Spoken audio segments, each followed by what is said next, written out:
Omulungi atulaba nate tukwaniriza nnyo nnyini ddala. Abutereevu twagamba ekintu kimu nti Mukama Katonda ng'atonda yatonda abantu bangi nnyo. Yatonda ebitonde n'abiwa amagezi n'abiwa okutegeera era ku ebiri kuno ku nsi yaffe tutambula nabyo tubeera nabyo ng'abantu bonna n'ebitonde era byonna. Naye abamu bagamba nti tosobola kumanya wa gy'ogenda nga totegedde wa gye wava nawa wooli. Naye alina otubuulira wa gye twali oba wa gye twava balina okuba nti baaliwo. Ensonga kiffe tugamba nti nno tuwagala tunyumya olugendo lwaffe ng'era lwogeddwa oba nga lutubuuliddwa ffe bennyini nnyini gye tuyita our story not his story. His story yalibadde nga the white man story nti omusajja omweru gye yawandiika yo n'agamba nze n'atuwandiikira nti omugga Kiira tebali tugumanyi nako paka ngaze n'aguvumbula. Ffe tugamba nti our story waliwo abennyini abaamutwalayo. Kati abo bonna bennyini abaaliwo betusobola tugenda tubuuzaako ne batuwa ku magezi ne batuwabula ne batubuulira tulina kutambula tutya tukwate tutya ensonga obulamu okubeera nga bujja kutambula bulungi nnyo ddala. Omulungi atulaba kati nkwaniriza nate mu kaseera kano kennyini ndi n'omukenkufu Munnayuganda tuyinza okugateekako kiri nti kaawukadda obudde buno agenda okutunnyonnyola atuttotolere eggwanga Uganda livuddewa, eggwanga Uganda liruddawa era eggwanga Uganda atusiga ekifaananyi tugendawa maaso eyo. Munengateko nga twaniriza ow'ekitiibwa Right Honorable Butereevu. Tusanyuse nnyo ssebo okutwaniriza nate mu makaago omulundi omulala. Atuwiza yagadde okumanya esokera ddala nga twagala tumanye kati abantu bangi nnyo babazadde myaka gino myaka 9 8 tebamanyi Uganda bwe yali okuva edda. Twagala tumenye emenyere mu Uganda bwe yali naye tunaba kuwanga otutuukako ekyo muteyagadde okumanya Right Honorable Kirunda Kibeji yaani yazaalibwawa era yazaalibwa mwaka ki? Webale nnyo omukuŋŋaanya wa leediyo eno wa TV eno. Katonda atuleeseewo ndowooza olw'ensonga kubanga tuwangaaliddeko ensi emyaka gyonna ate twetabye mu bintu ebigezaako okuleeta enkyukakyuka mu nsi. Byonna tukyabikoze era nakati nkyayi. N'olwekyo mpulira ebbanja abato bwe baba tebanzigyeko yebiseemu nabo ne balabira okwo ne batandika obulamu bwabwe. Kaakati amannya gange nze kati banteekako ebitiibwa naye amannya gange nze Ali Kirunda Kibejjinja Muwaabe. Kwegamba ndi mutabani wa Salimu Ali Haji omugenzi Salimu Kibejjinja eyali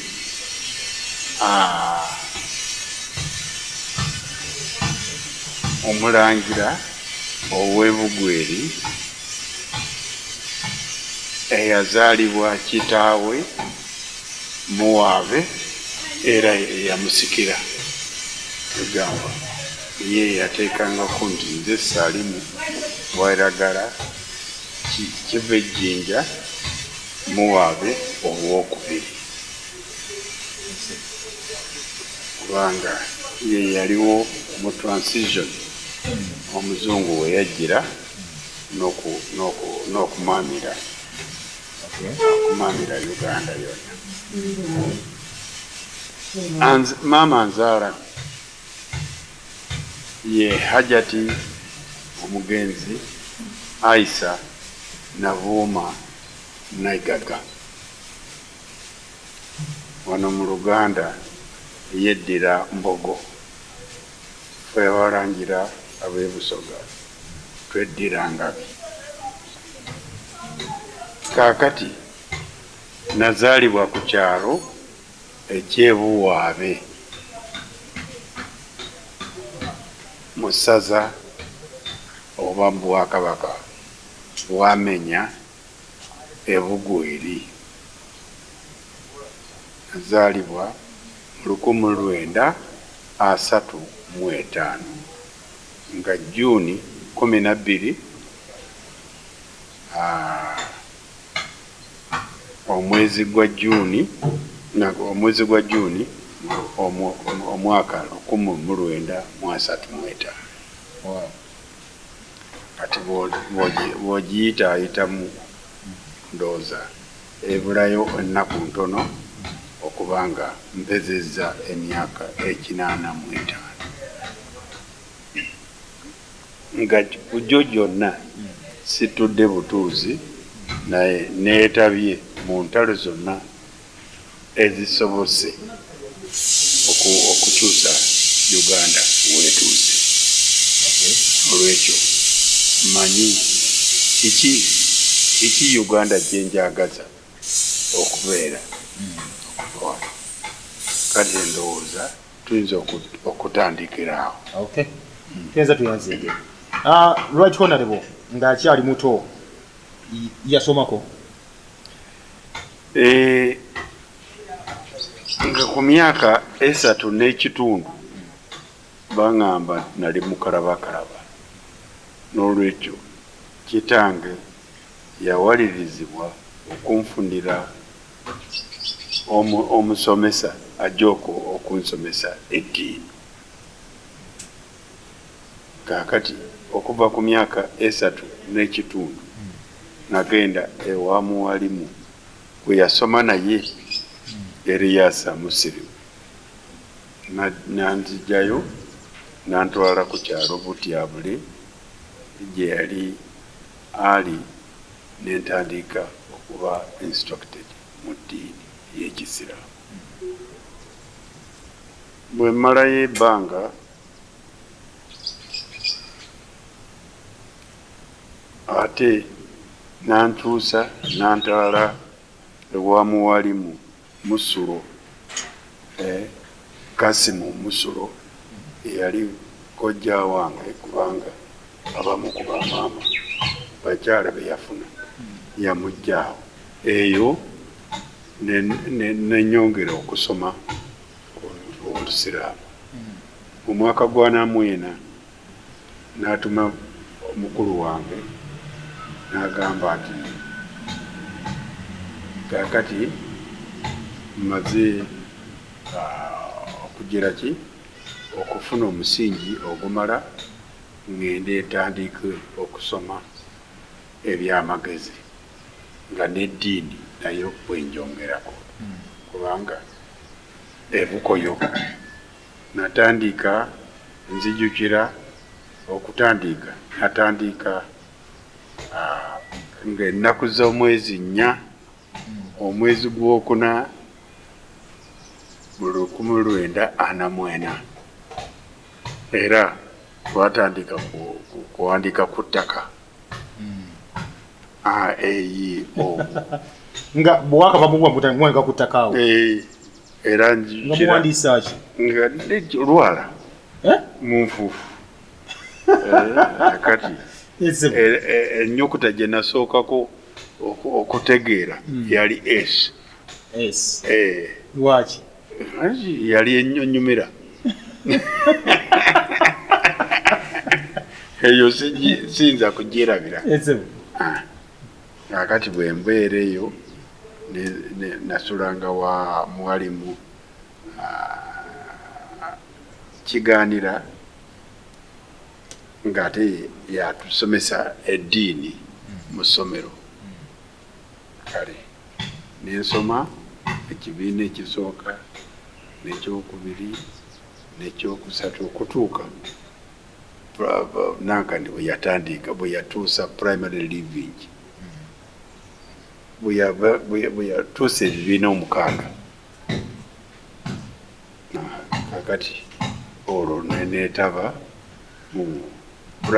muziri mu primary living exams gwe tuyita PLE oba gwe tuyita batono eri wa ddiini olwo nali nzize mu kibiina ekisooka n'ekyokubiri n'ekyokusatu n'ekyokuna n'ekyokutaano n'ekyomukaaga nga tulina sectarian schools abaprotestanti n'abakatoliki abo nga gavumenti yo ebawa ensako buli mwaka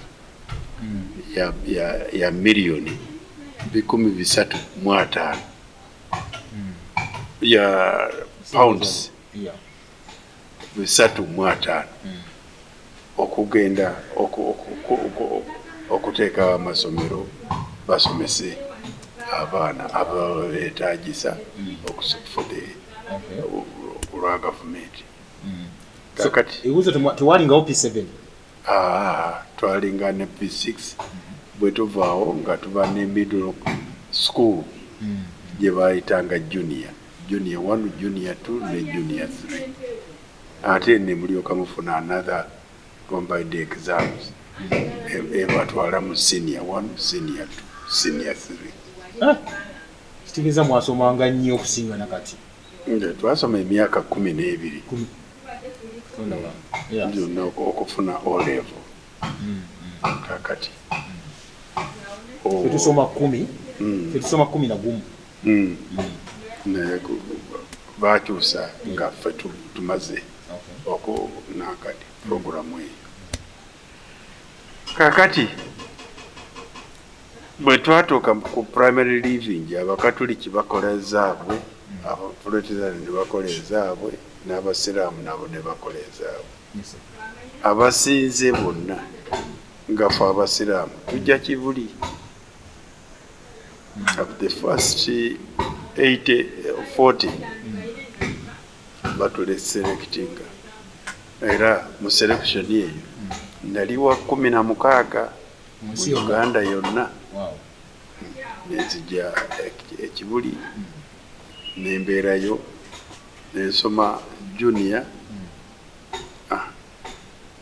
bwe tutuuka ku Nankani ku junior living awo nno abasiraamu tetwalina masomero nga bw'osinga kubanga yali government exam bw'osinga bonna basobola okukutwala ebuddo oba emwiri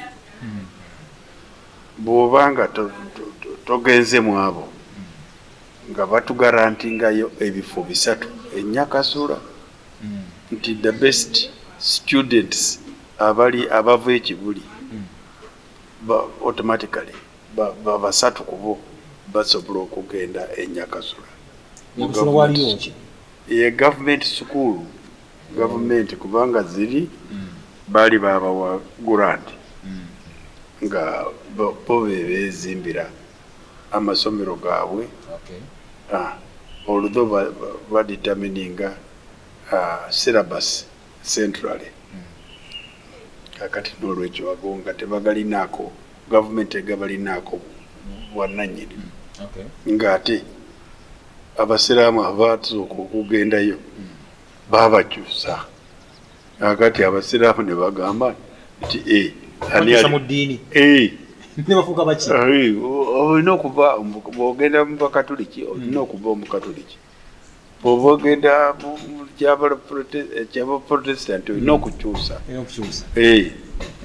kakati bakitaffe ne beekanga ne bagamba nti tugenda kuzikirira ffe bwe tutwala abaana mu ssomero gali akanankani agabaminsani babakyusa kakati ffe ani alisikira kulaani yaffe kakati kwe kutandika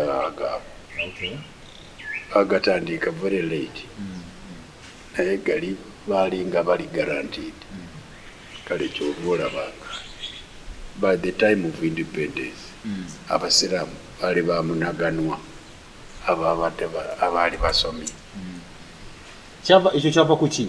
Kubanga tulaba wetwasoma ebyafaayo bitaga nti abawalabu n'abasiraamu abamu baali basiraamu okwosi nga bajja bebasooka okujja muno naye ate kikirwaki tebazimba amasomero? Kwegamba okusooka abawalabu baali bajja ng'abasuubuzi. Yes. Kasaba baleeta it was the foreign influence eyasooka okujja mu Uganda ng'etuukira wa e Buganda. Yes. Kakati e Buganda baali nga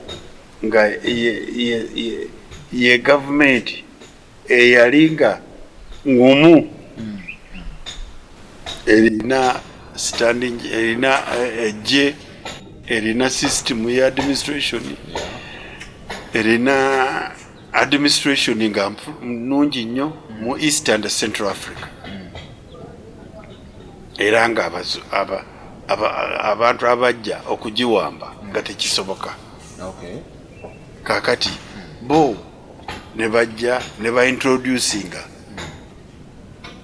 obusiraamu ne buwoomera abantu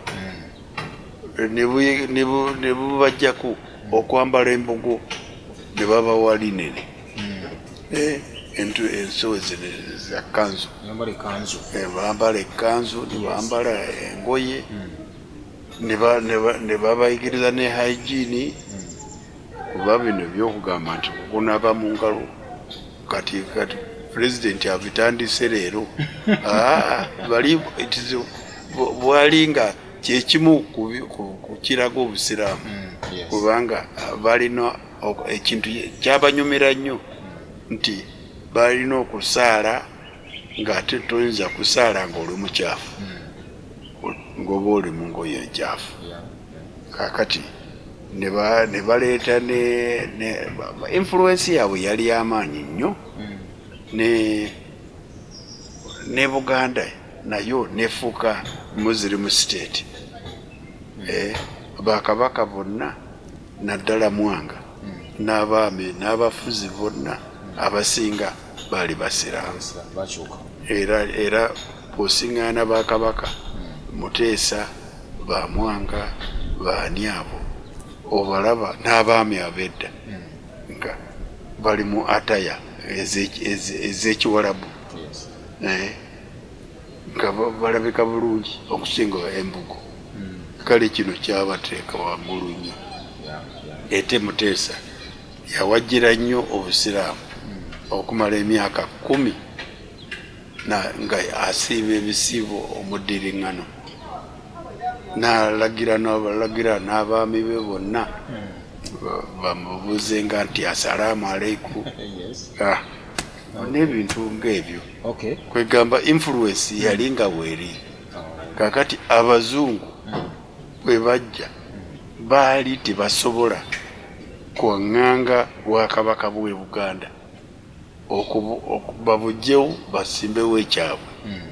Kakati balina okuyita mu magezi mangi era kyabatwalira ebbanga ddene okutuusa Muteesa lwe yafa.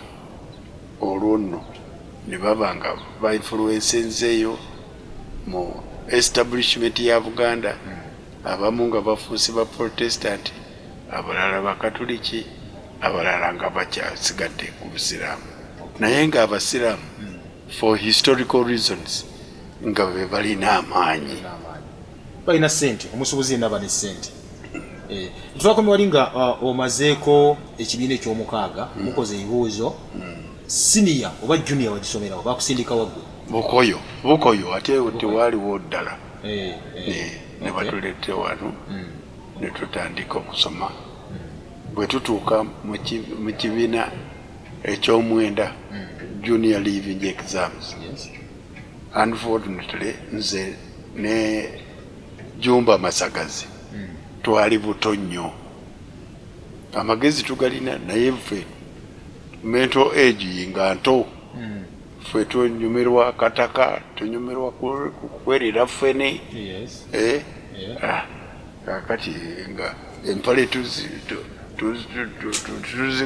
tuzambala mancholo kakati kwe twagenda okutula junior tetwakola bulungi nga gasajja agattu agali gamanye kyegagoba kakati wabamu ne bagenda e Buddo era tetwali mu basatu abasobola okugenda e Nyakasula kakati netufuuka ekizibu eri abasomesa nga tuli buto nga ate batulabamu prospects naye tebasobola kutukomyawo nti tugende tusome obusomesa oba okugenda okukola mu Leerwe nga goods clerk ne batusalawo nti tuddemu kakati bwe tuddamu nze nejjumba neŋŋamba netuteesa nti owange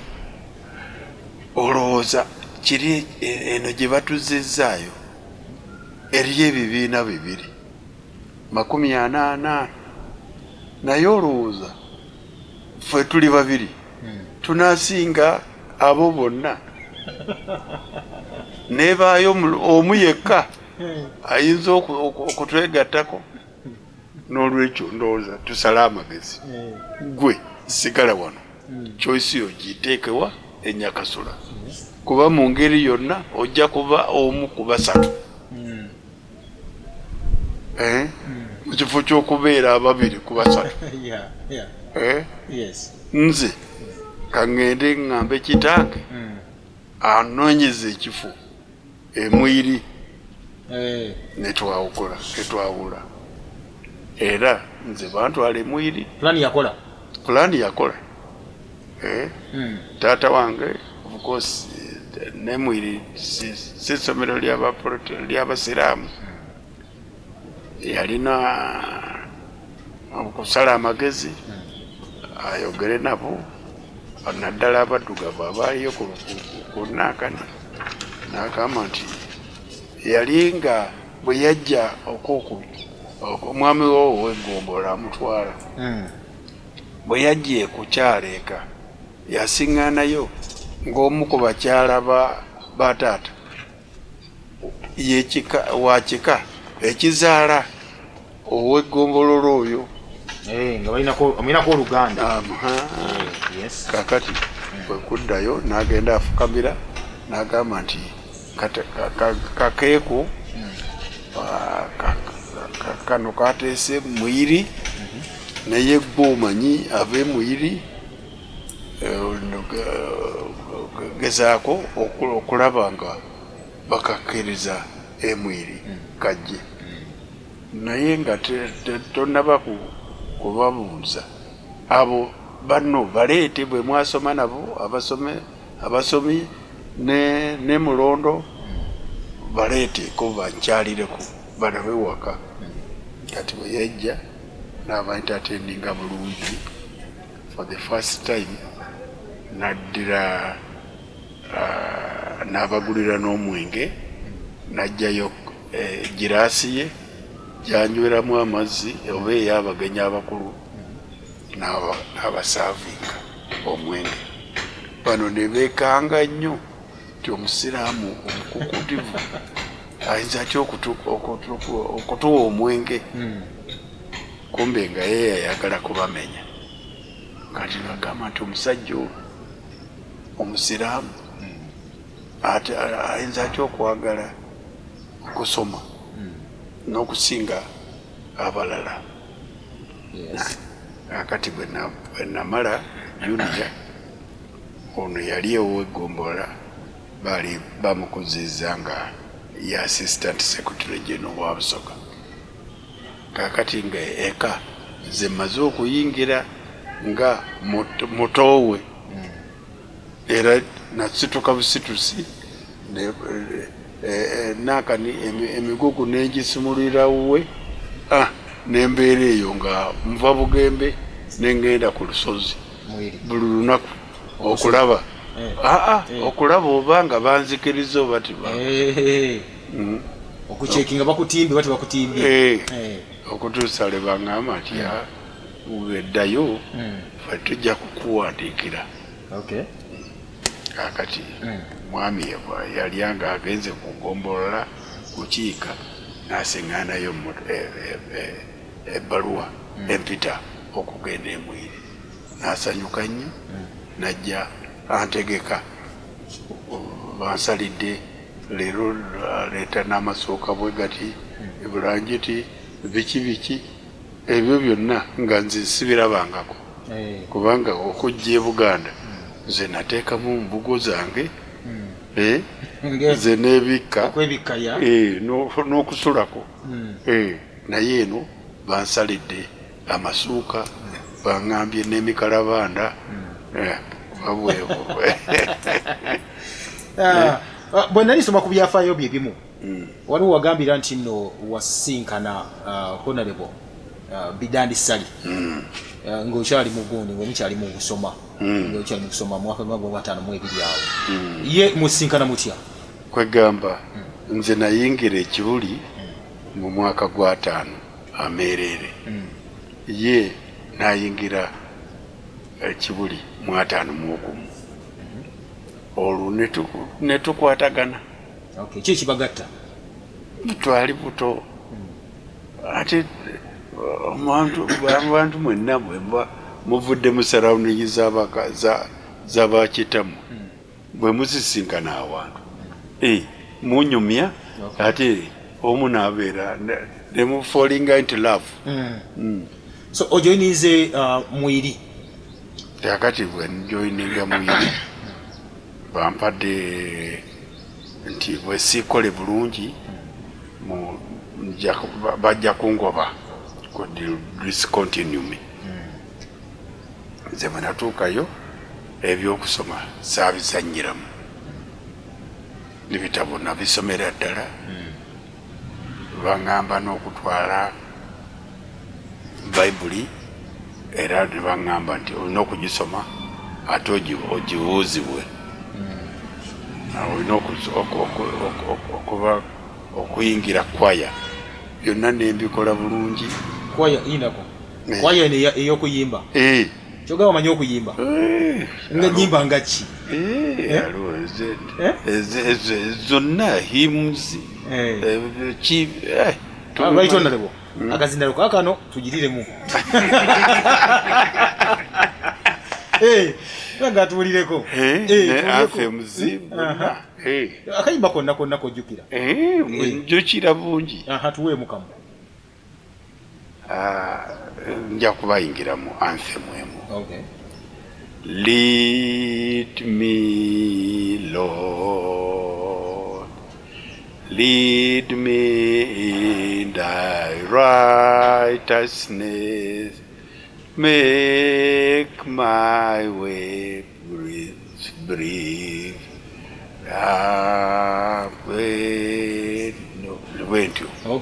Kati yali anthem yawe eyo nga tuyimba ennyimba zino ziri mu bitabo ne zino nga tuziyita nti lead me Lord in thy righteousness, kulembera mukama ezo nga tuziyimba obutuukirivu.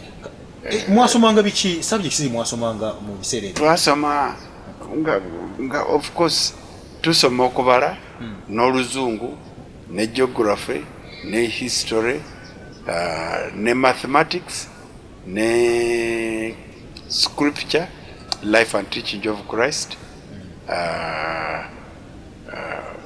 kiki ekirala literature tetwamusoma naye nga mukubala nze nali nga bwembala nga nali mbala nnyo nga bantwala mu kibiina ekyawaggulu nga gyensabira gyenkolera okubala iyitindako for example ngoyinza okuba mu senior 1 ati ebyaleero naye nga bwogenda okusoma okubala gogenda mu senior 3 senior 2 wali wakuyigirawo okubala okwo nali nkumanyi nga nkwagala tumuno katono nnyo tugakuba tukuddya ate tova ku mukutu.